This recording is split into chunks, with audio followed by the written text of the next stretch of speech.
Wrestling Entertainment, All Elite Wrestling, World Championship Wrestling, New Japan Pro Wrestling. Major wrestling promotions that have gone on to have massive amounts of success and have maintained their longevity in the eyes of the general wrestling public, whether still alive or long dead.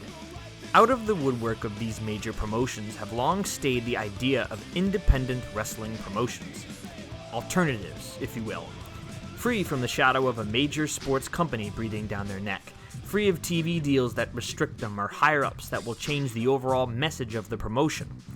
Independents, or indies, run completely on their own, whether stationed in a local area or all across the country. These brands have served as the backbone of professional wrestling, becoming feeder systems that eventually get some of the smaller guys signed, or become a cozy alternative to big business promotions. They've been serving these purposes for over 40 years now, and in 2022, 2 years after a global pandemic put a halt to the business, independent wrestling is hotter than ever. In this podcast, discover superstars and moments you've never seen, rediscover matches you've long since forgotten, and take in the spirit of one of the hottest communities in the current wrestling landscape. This podcast will have three main goals. One of them is to teach others about the eras and the many promotions across major countries around the world. The landscape is filled with countless independent federations, which each contain their own set of wrestlers from both genders. Another goal is to learn from these promotions, dig further beneath the surface than previously anticipated, to discover something about these places that I and many others never quite knew before. The third and final goal is to connect with the community at large. I've been meaning to establish myself among the sprawling groups of wrestling fans, and have more of a connection to the business that I love so deeply. This podcast will have a very basic layout to start.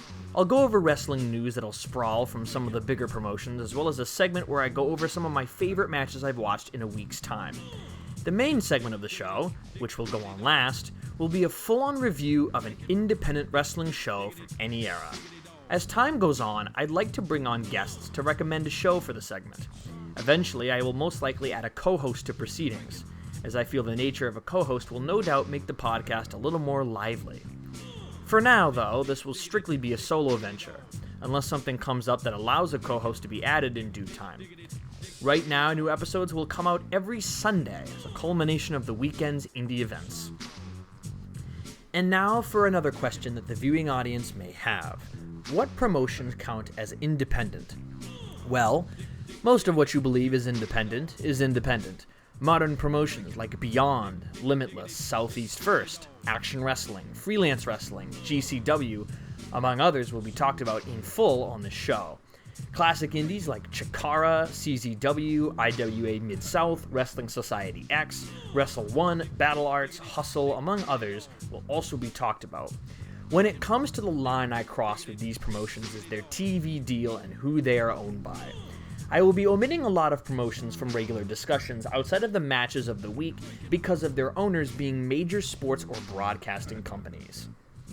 For examples, this eliminates Impact/TNA from contention as it's been owned by Anthem Sports since 2015 and was owned by Panda Energy and had a major TV deal on Spike until 2014. This eliminates post-2011 Ring of Honor from contention, as the company was bought out by Sinclair Broadcasting Group, which is a major broadcasting company with affiliate channels all across the states. Everything pre-2011 is still considered indie, and so as a result, it does not fully eliminate Ring of Honor from contention. These boundaries eliminate New Japan and Stardom from contention due to being owned by a major Japanese trading card company called Bushiroad. This eliminates Pro Wrestling Noah, Tokyo Joshi Pro, and DDT from contention as well, due to being owned by an internet advertising company called Cyber Agent under the subsidiary called Cyberfight. This eliminates Dragon Gate from contention due to being owned by Gaora Sports. All Japan Pro Wrestling is in a very weird position. Rumors circulate that they are owned by a company, Speed Partners, but everywhere I look the company is owned by a singular person. So right now it's safe to leave All Japan off of this podcast. AAA and CMLL will also be left off this podcast, because despite not being owned by major companies, they are still major and well-known companies in their own right within Mexico. This also eliminates the obvious contenders like WWE or AEW. No matter where this podcast goes, whether I'll allow some of the other companies to be talked about in the future or not, WWE and AEW will not be talked about on this podcast. They are some of the biggest companies in wrestling right now, and I would like not to beat a dead horse by talking about them further. For companies like NWA and MLW, I sort of all leave it up to the reputation. MLW is not owned by anyone other than Court Bauer, so it would technically count. NWA is owned by Lightning One, which to my knowledge is just Billy Corgan, so it too would technically count as independent. As time goes on, I may expand the topics presented on this podcast, but for now, things will strictly stay independent. I hope that you enjoyed this short little pilot, and I hope you join me on this deep dive into the many independents that surround our dense world. Join me on the Indie Wrestling Revolution.